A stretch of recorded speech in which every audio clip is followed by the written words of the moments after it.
Гильермо Ригонда. Ну а мы теперь снова к Борису Кузнецову. Весовая категория до 57 килограммов. И его соперник в финале Филипп Варуинг, боксер из Кении.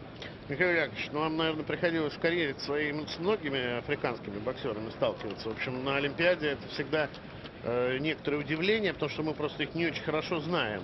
Насколько хорошо там развит бокс на этом континенте, что собой представляет соперник. Ну, всегда загадка для в данном случае для боксера и для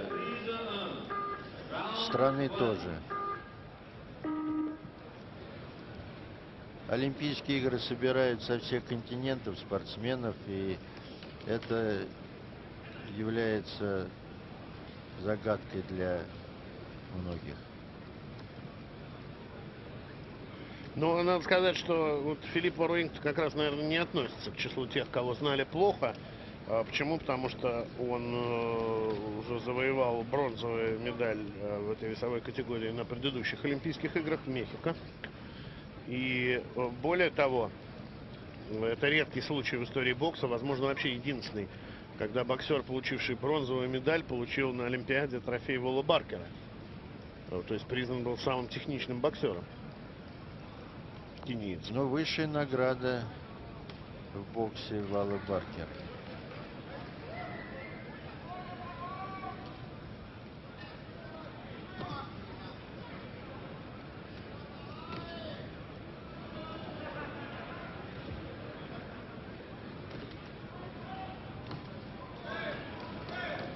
Варуинг станет потом профессионалом, но карьера не лучшим образом у него будет складываться. Уедет он в Японию для того, чтобы боксировать в профи. И из 25 поединков, которые он проведет, 10 проиграет. Это, конечно, очень много. И 6 из них нокаутом.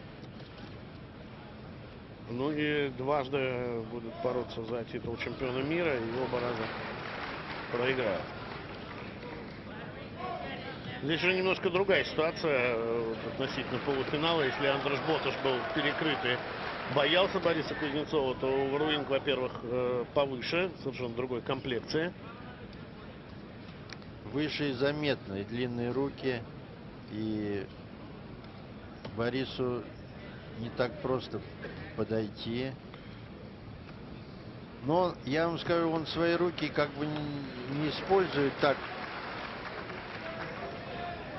Если бы он постоянно держал на дистанции, он немножко скован. Ну, держит у головы руки.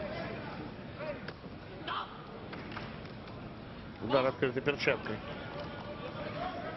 Это как бы дается возможность нашему боксеру искать пути для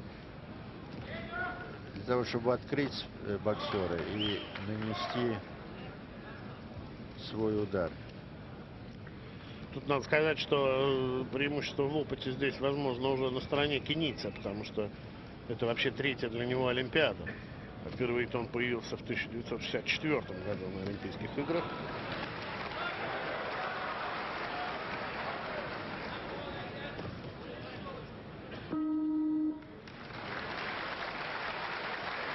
Завершен первый раунд.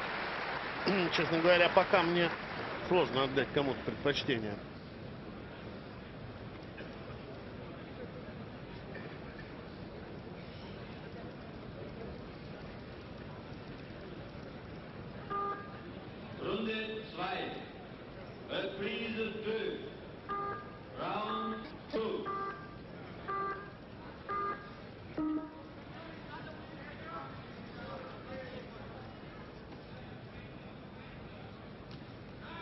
Может быть, определенное преимущество по количеству точных ударов на счету Бориса Кузнецова.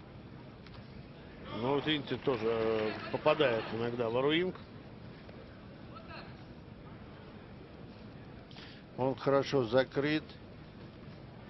Но Борис Кузнецов в этом раунде, как и в первом, работает первым номером, ищет брешь в защите кенийца, чтобы удачно атаковать.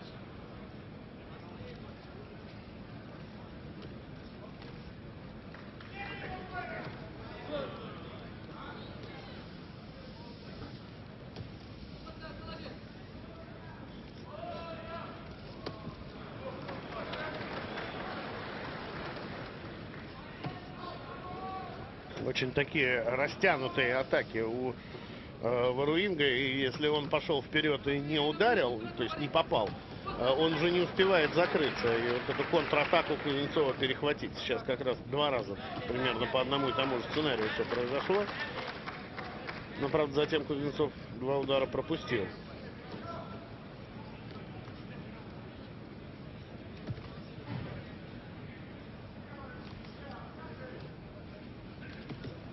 Мне кажется, что вот в этом поединке уже не так оправданно руки держать внизу.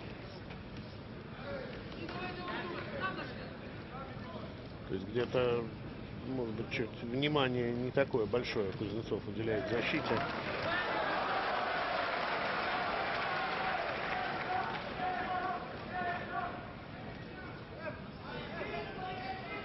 Дело в чем, возможно, ему вот с этой позиции более удобно, быстрее достать спортсмена, боксера.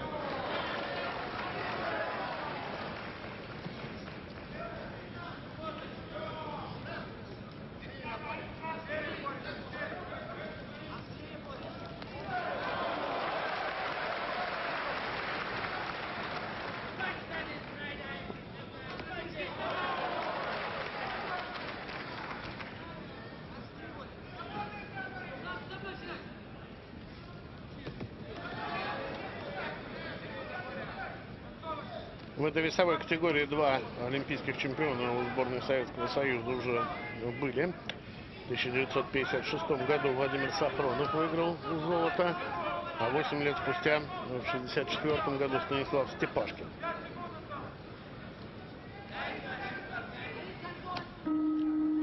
Сейчас очень неплохо, что уже практически в момент гонга удалось ударить Кузнецову, то есть закончить раунд своим ударом.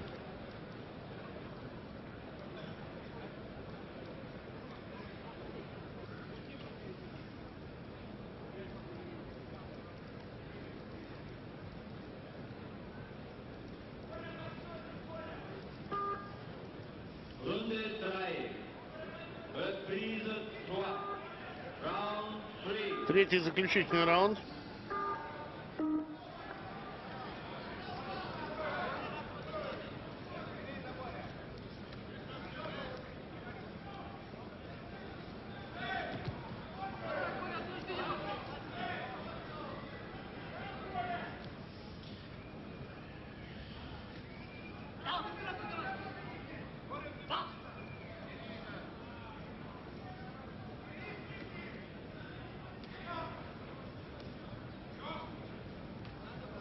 Борис Кузнецов постоянно держит на острие кинейца от своей атаки, и это использует. Чувствуя дистанцию, он тут же наносит полезные для него удары.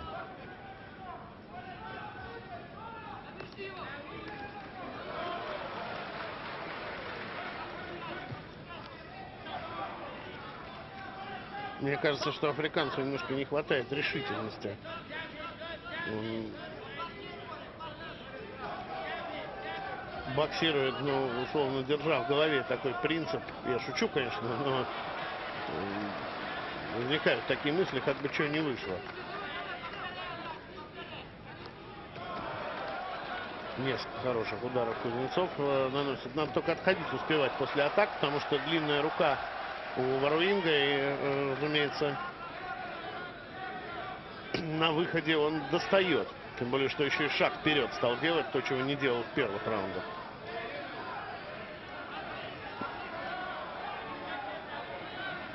Снова с левой попал Варуинг. Еще один удар.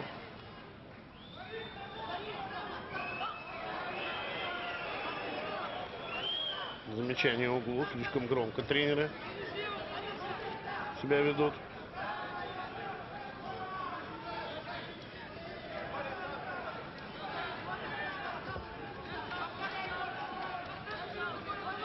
Интересно, что практически нет ударов в корпус в этом поединке. Хотя, казалось бы, Кузнецову тут должно быть удобно. Да.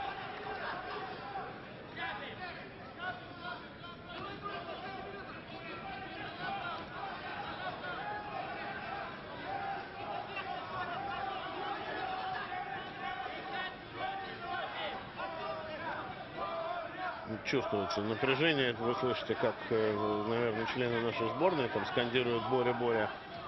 Ну, члены сборной команды, болельщики.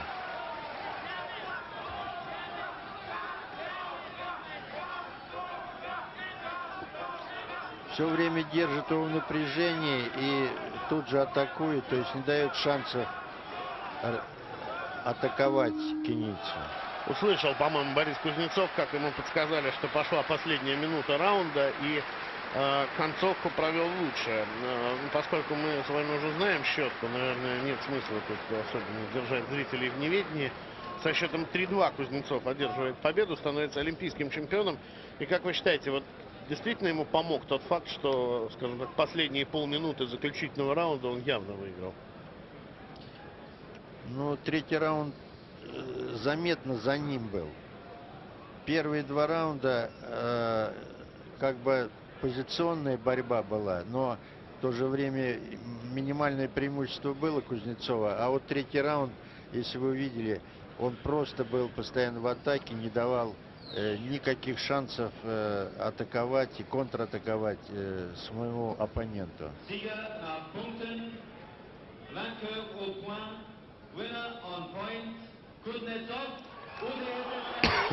Поднимает рефери руку Бориса Кузнецова. Немножко странно, что, объявляя решение, диктор только лишь сообщает, что победа по очкам, и при этом не называет счета.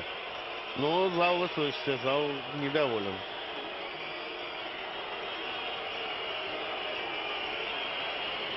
Зал считает, что надо было победителем Воуинга объявить. Я думаю, третий раунд решил